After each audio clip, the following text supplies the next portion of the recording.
मित्रांनो, आज आपण इयत्ता 7वी चा घटक बँक व सरळ व्याज सराव संच क्रमांक 41 हा घटक आज आपण शिकणार आहोत. तर माझे नाव गोविंद फड. तर बघा, पहिला प्रश्न आहे, 1700 रुपयाचे दर साल दर शेकडा काही दराने 2 वर्षाचे व्याज 340 रुपये येते, तर व्याजाचा दर शेकडा टिंबटिंब असेल. पर्याय आहे 12%, दुसरा पर्याय 15%, तिसरा पर्याय 4% आणि चौथा पर्याय किती 10%.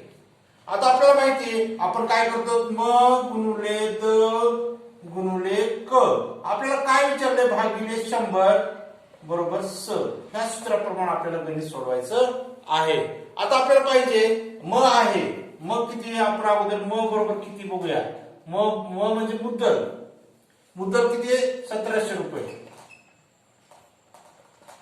त्याच्यानंतर काय आपल्याला दर काय दिलाय, दर साल दर शेकडा काही दराने म्हणजे दर आपल्याला दिला नाही, दर नाहीच. प्रश्नार्थी चिन्ह देऊया. काळ म्हणजेच वर्ष किती आहे 2 वर्ष. काळ किती 2 वर्ष. काळ म्हणजेच वर्ष 2 वर्ष. आणि व्याज पण दिलेलं आहे, सरळ व्याज बरोबर 340 रुपये मात्र दिलेलं आहे. आता काय करायचं, ह्या सगळ्या मांडणी करायची आपल्याला. मग किती 1700 रुपये, द आपल्याला माहित नाही म्हणजे द लिहून टाकूया.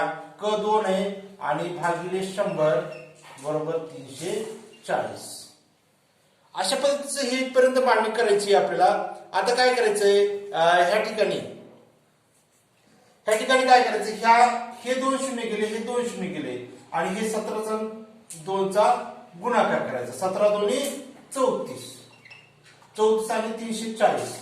आता हे 340 ला 34 न भाग द्यायचा आहे, म्हणजे 340 भागिले 34. आता काय करायचं, 34 एक 34 राहिले 0 देऊया, म्हणजेच व्याजाचा दर किती 10% व्याजाचा दर. म्हणजे पर्याय क्रमांक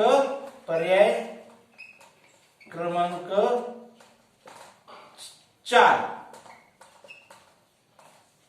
हा आहे.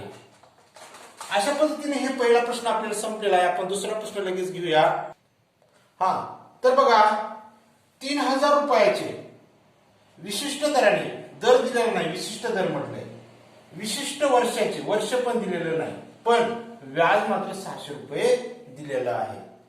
600 रुपये येते, तर 1500 रुपयाचे तितक्याच दराने तितक्याच वर्षाचे व्याज किती येईल, तितक्याच दराने तितक्याच वर्षाचे व्याज किती येईल असा प्रश्न दिलेला आहे. आता काय करायचंय, व्याज दिलेले आपल्याला काय काढायचंय, व्याज 600 रुपये दिलेले, आपल्याला काय दर काढावा लागेल. दर काढण्यासाठी आपण काय करूया, 3000 भागिले 600 आधी असा भागाकार करूया. हे 2 शून्य गेले, हे 2 शून्य गेले, 6 एक 6, 6 पंचे 30. आता हे झालं 5 रुपये हा दर आहे. आपल्याला वर्ष त्याने सांगितलं नाही, पण वर्ष विशिष्टच सांगितले, वर्ष सुद्धा विशिष्ट सांगितलं. आपल्याला प्रश्न फक्त विचारले त्यांनी 1500 रुपयाचे तितक्याच दराने तितक्याच वर्षाचे वर्ष सांगितले नाही, तितक्याच वर्षाचे फक्त दर आपण काढलेला आहे. आता काय करायचंय, 1500 हे जे 1500 रुपये आहेत का नाही, 1500 रुपये आणि आलेले उत्तर 500, याचा आपण भागाकार करूया. 5 एक 5, 5 त्रिक 15 आणि हे 2 शून्य देऊया, 300 रुपये. हे काय येणार. आता समजा हे तर सोपं आहे, हे 3000 आहे, त्यावेळेला किती होतं 6000 होतं. मग आता 1500 असल्यावर त्याच्यापेक्षा निम्मं 300 असायला पाहिजे, म्हणजे बरोबर आहे. म्हणजेच आपल्याला 300 रुपये म्हणजे पहिल्या नंबरचा पर्याय 300 रुपये हे व्याज येईल. एवढं सोपं आहे. अशा पद्धतीने क्रमांक एक हे उत्तर आहे. क्रमांक 1 हे उत्तर आहे. त्याच्यानंतर आपल्याला तिसरा प्रश्न घ्यायचा आहे. तर बघा, जावेदने 12,000 रुपये दर साल दर शेकडा 9 दराने काही वर्षासाठी, म्हणजे वर्षे माहित नाही, बँकेत ठेवली. तो दरवर्षी व्याजाची रक्कम काढून घेईल. किती वर्षात त्याला व्याजासह एकूण 17,400 रुपये मिळतील? आता इथं सरळ व्याज पण दिलेलं नाही, तर आपल्याला सरळ व्याज काढावं लागेल. कसं काढायचं सांगतो तुम्हाला. तर काय करायचंय, ही एकूण रक्कम आहे, व्याजासकट रक्कम आहे 17,400, म्हणजे किती? 17,400 रुपये व्याजासकट रक्कम आहे. तर मुद्दल किती? 12,000 रुपये. म्हणजेच काय करायचं, 12,000 रुपये मुद्दल आहे. तर आपण काय करायचं, ह्याची वजाबाकी करायची, म्हणजे सरळ व्याज निघतंय. तर बघा, हे शून्य, हे शून्य, हे 4, 7तून 2 गेले, 5 राहिले, एकातून 1 गेला, 0 राहिले. आता आपल्याला सरळ व्याज पण निघालेले. सरळ व्याज किती? सरळ व्याज बरोबर 5,400 रुपये. आता फक्त आपल्याला काय करायचंय, मांडणी करायची. म गुणुले द गुणुले क भागिले 100 बरोबर स. ह्या पद्धतीने आपल्याला गणित सोडवायचं आहे. आता मग म आहे आपल्याला 12,000 रुपये म आलेले आहे. दर बी आहे 9 रुपये. आणि आता क आपल्याला माहित नाही, क मात्र काढायचं आहे. आणि बरोबर काय आहे 100. आणि सरळ व्याज पण दिलेलं आहे किती? 540. म्हणजे आपण सरळ व्याज काढलेलं आहे. आता ह्यांचा आपल्याला भागाकार करायचा आहे. तर काय करायचंय, हे 2 शून्य गेले, हे 2 शून्य गेले, हे 2 शून्य गेले, हे 2 शून्य गेले. 120 आणि 9चा गुणाकार करूया आपण. 120 आणि 9चा गुणाकार करूया. 9 शून्य शून्य, 9 दोन्ही 18, हातचा आला 1, 9 1 9 1 10. आता इथे किती आलं? क बरोबर. आता क पण आलेले. क म्हणजेच काळ, वर्षे, वर्षे. क बरोबर क अजून काढायचंय. क नाही अजून आलं, आपल्याला क काढायचंय. तर आपल्याला काय आलंय, ह्या ठिकाणी काळ आहे 1080 चा आणि 540 आपल्याला काय करायचं, आता भागाकार करायचा आहे. 540 आपल्याला काय करायचंय, भागाकार करायचा आहे. तर बघा, ह्या ठिकाणी 540 भागिले 1080 ह्यांचा आपल्याला भागाकार करूया आपण. तर बघा, तर त्यावेळेला आपण एवढं केल्यानंतर आपल्याला काय येते, त्याचा हे येते, काळ हे निघतोय. हे शून्य गेला. ह्या ठिकाणी आपण उलट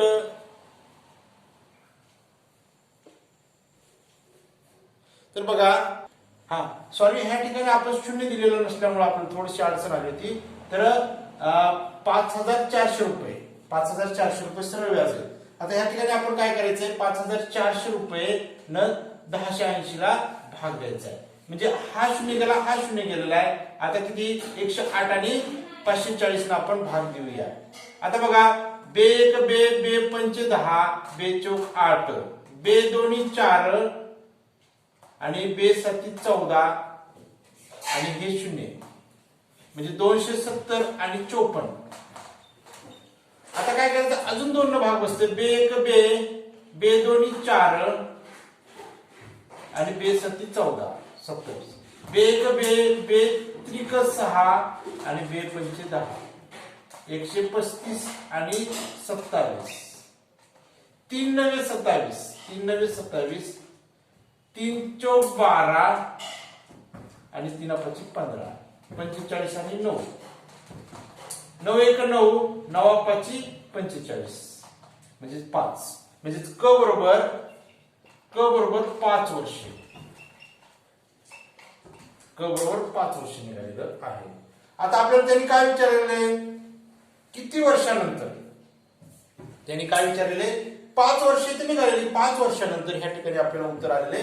5 वर्षानंतर हे उत्तर आलेलं आहे. काळ म्हणजेच वर्ष, 5 वर्षानंतर हे त्यांनी व्याजाची रक्कम 17,400 रुपये होईल. 17,400 रुपये रक्कम 5 वर्षानंतर होईल. 5 वर्षानंतर होईल. अशा पद्धतीने आपल्याला हे प्रश्न संपलेला आहे. आपण दुसरा प्रश्न आपल्याला लगेच घ्यायचा आहे, चौथा. तर बघा, तर बघा, लताबेन यांनी गृहोद्योग सुरू करण्यासाठी बँकेतून काही रक्कम, म्हणजे रक्कम माहित नाही, दर साल दर शेकडा 10 दराने दर माहिती 2.5 वर्षासाठी कर्जाऊ घेतली. त्यांनी कर्ज फेडण्यासाठी एकूण 10,250 रुपये व्याज दिले. व्याज सरळ व्याज दिले. तर त्यांनी एकूण किती रक्कम कर्जाऊ घेतली होती, म्हणजे मुद्दल आपल्याला काढायचे. दर 10 रुपये, काळ 2.1/2 म्हणजे 2.5 वर्षे, सरळ व्याज बरोबर किती 10,250 रुपये आहे.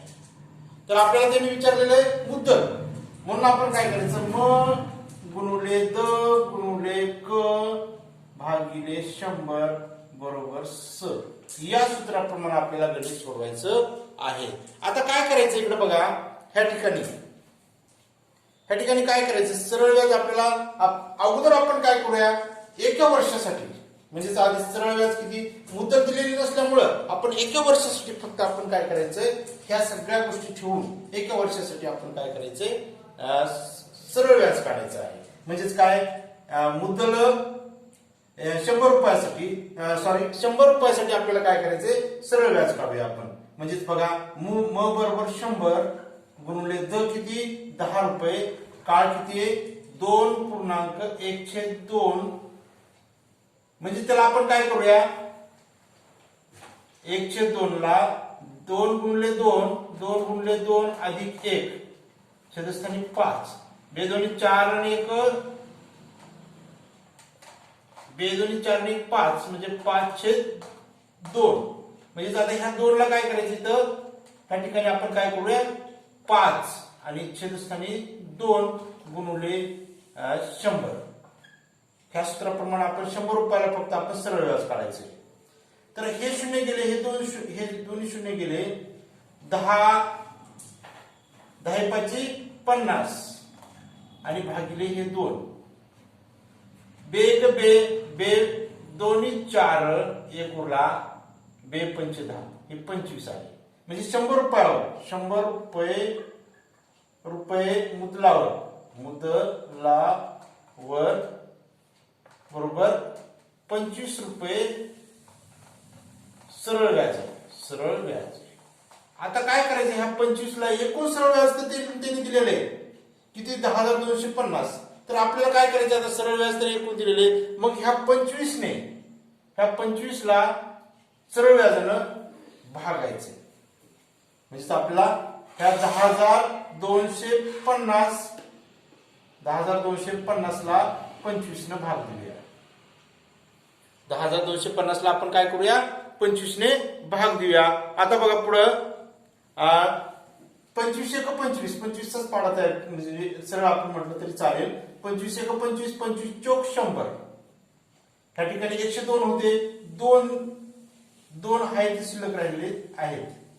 आता हे 25 राहिले, 25 1 25 आणि हे 0, खूप सोपं आहे, 410 रुपये. हे किती, 410 रुपयाला काय करायचं, आता 100 रुपयाने गुणायचे. 410 रुपयाला 100 रुपयाने गुणायचे. 410 रुपये 410 गुणुले 100, म्हणजे फक्त एवढंच करायचं, 410 हे 100 आणि हे 2 शून्य वाढले, म्हणजे इथं काय निघालेले बघा, मुद्दल बरोबर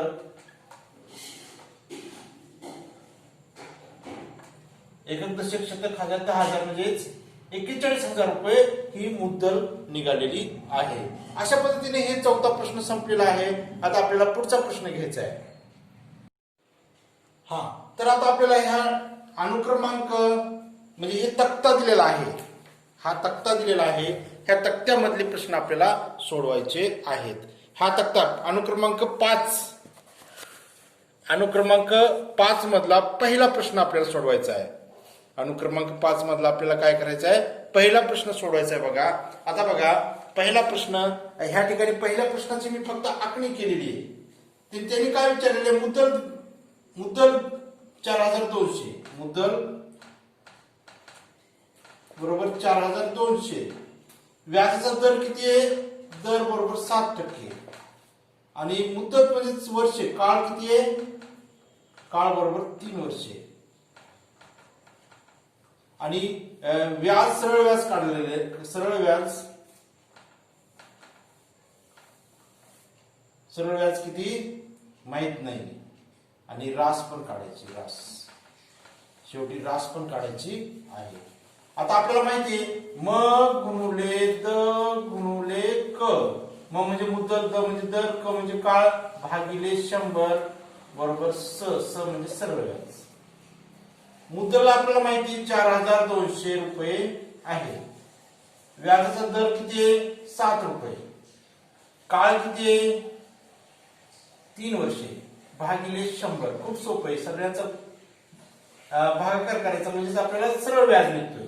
हे 2 शून्य गेले, हे 2 शून्य गेले, 7 त्रिक 21, ह्या दोन्हीचा गुणाकार 7 त्रिक 21 आणि हे 42, यांचा आपण गुणाकार इथेच करूया.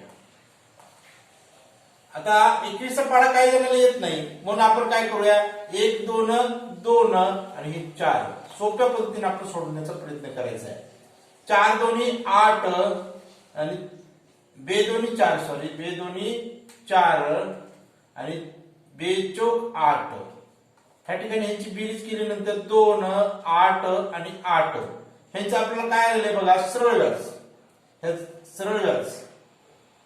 सरळ व्याज बरोबर 882 रुपये.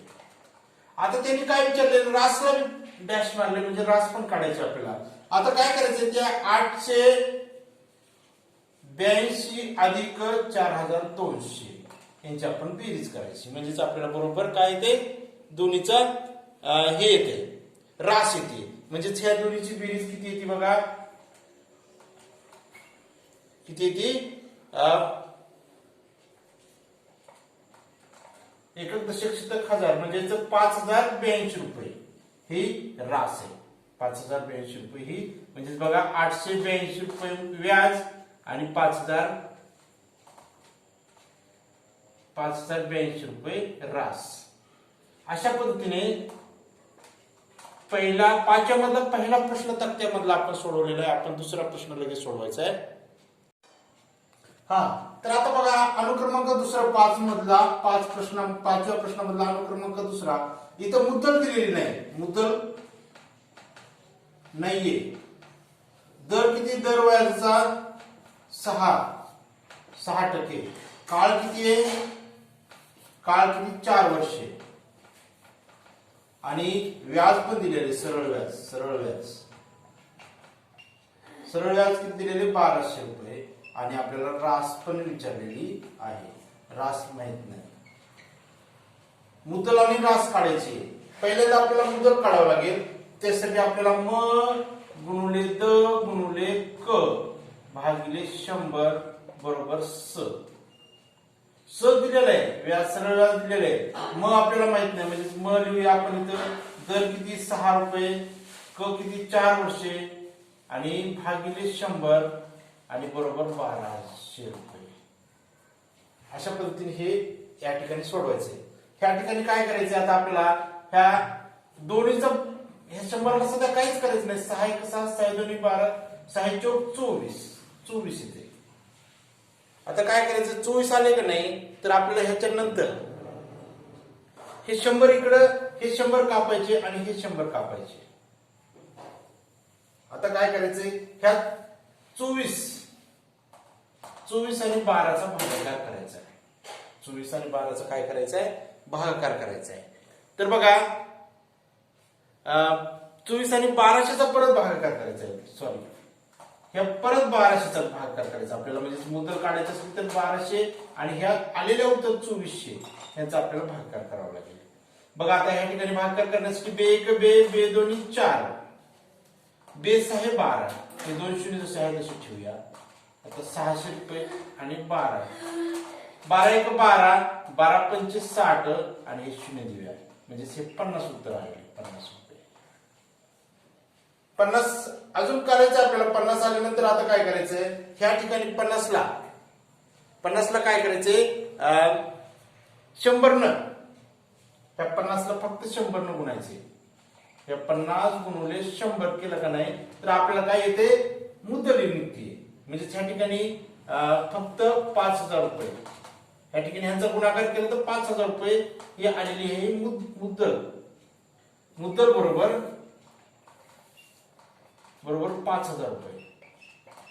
आता आपल्याला रास काढायची तर मुद्दल अधिक व्याज काढलं की रास निघते. म्हणजे मुद्दल 5000 रुपये अधिक 1200 रुपये, म्हणजे जर ह्यांचा आपल्याला जर बेरीज केली तर किती, 6200 रुपये येते.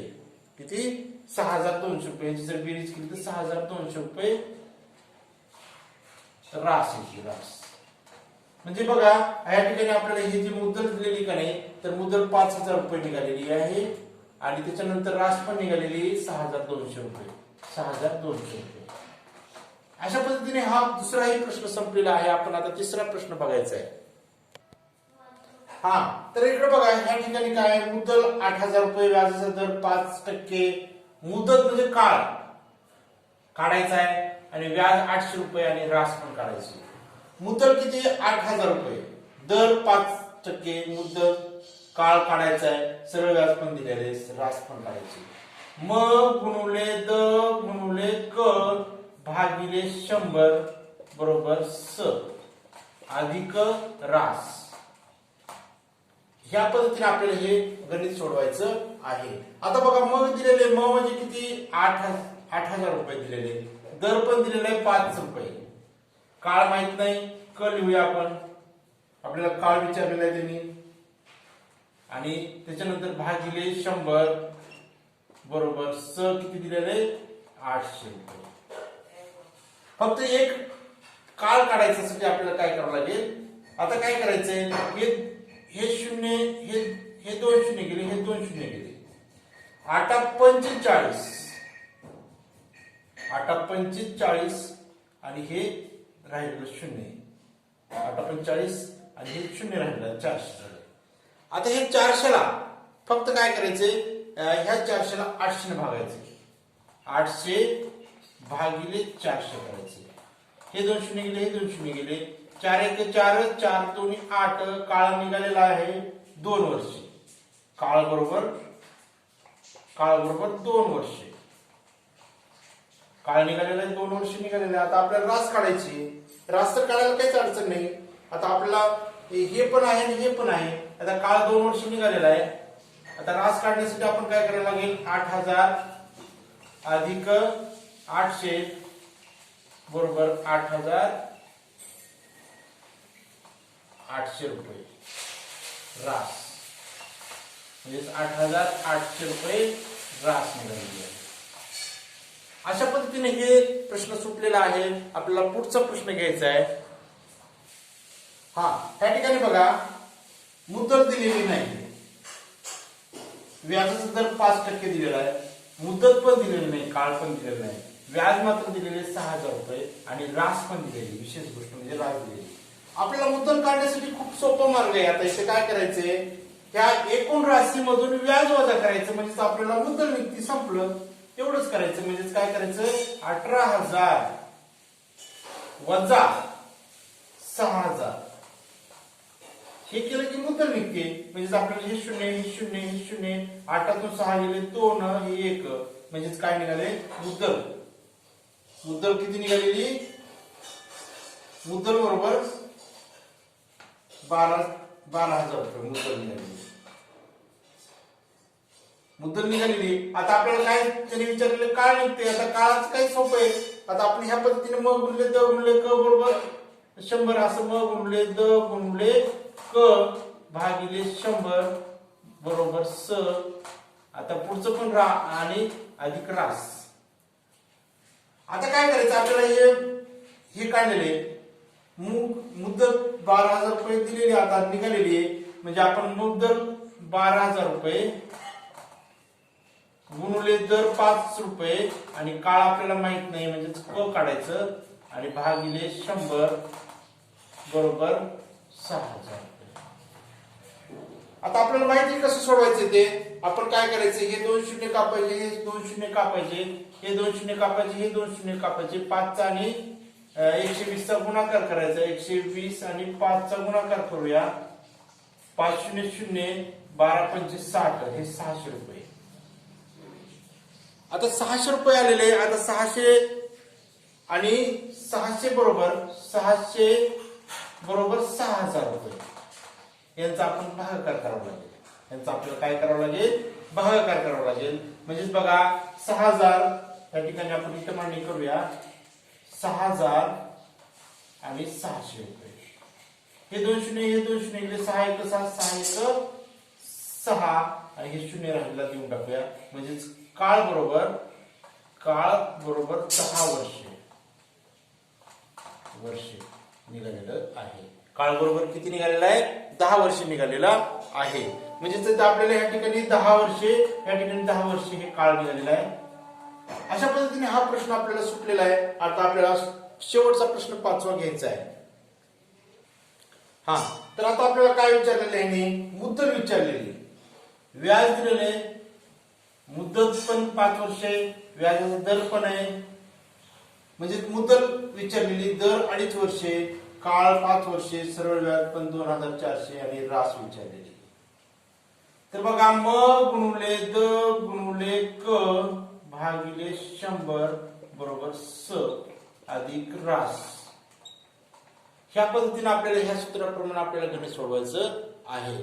तर बघा आता म किती दिलेली आहे, म माहित नाही आपल्याला, म काढायचे. द किती आहे, 2.1/2 गुणुले 5 भागिले 100 बरोबर 2,400. आता ह्या 2 ला काय करायचे, ह्या वरचा गुणाकार आपल्याला करण्यासाठी आपल्याला काय करावं लागेल, हे उलट करावं लागेल. म्हणजे ह्या ठिकाणी ह्या 100चा आणि ह्याचा गुण भागाकार करायचा. हे भागल्यानंतर हे 24 आणि हे आपण ह्यांचं काय करूया, 2 पूर्णांक म्हणजे 2 गुणिले 2 अधिक 1 छेदस्थानी 2 बेदोनी 4 आणि 5/2 5/2. तर ह्याला आपण उलट करायचं. ह्याला काय करायचं, ह्या 5 ला खाली घ्यायचं आणि 2 ला वर घ्यायचे आणि गुणुले ह्या सगळ्या संख्येला आपण वरच खाली घ्यायचे. काय घ्यायचे, खाली घ्यायचे, खाली. म्हणजे ह्या 5 ला पण आपण खाली घ्यायचे आणि ह्या 24 ला मात्र वर घ्यायचे. ह्या 24 ला आपल्याला काय करावं लागेल, वर घ्यायचे. म्हणजे आता काय करायचे, वर घ्यायचं नाही तर आपण काय करायचं, ह्याला 100 न गुणायचे. 100 ह्याला 100 न गुणायचे. आता काय करायचं, ह्याला 100 न गुणल्यानंतर किती, 100 दोन्ही 200 आणि 5 5 25 25 1 25 25 1 25. आता काय करायचे, 25 1 25 25 1 25. हा, तर आता ह्या युनिटचं आपण 100 गुणिले 200 100 गुणिले 2 200 आणि भागिले 200 केलं. आता परत ह्या 2400, आता काय करायचं, हे 2400 घ्यायचे. आता काय करायचं, 25 1 25 25 8 200. आता ह्या दोन्हीचा गुणाकार करायचा, 8 चा आणि 24 चा. 2400 गुणिले 8 यांचा गुणाकार, 8 0 0 8 0 0 8 चौक 32 3 8 2 16 17 18 19. आता हे निघालेले काय निघालेले बघा, मुद्दल बरोबर 19,200 रुपये. मुद्दल 19,200 रुपये निघालेले. आता रास निघायला काहीच अडचण नाही आपल्याला. मुद्दल निघालेली 19,200. आता रास काढायची, 19,200 अधिक व्याज 2,400 यांची आपल्याला बेरीज करायची. यांची आपल्याला काय करायची, बेरीज करायची. तर बघा 21,600 बरोबर 21,600 रुपये ही रास येते. रास 21,600 रुपये ही रास येते. 21,600 रुपये रास आलेली आहे. अशा पद्धतीने हा आपला प्रश्न संपलेला आहे. जर तुम्हाला हा व्हिडिओ आवडला तर शेअर करा, सबस्क्राईब करायला विसरू नका. धन्यवाद.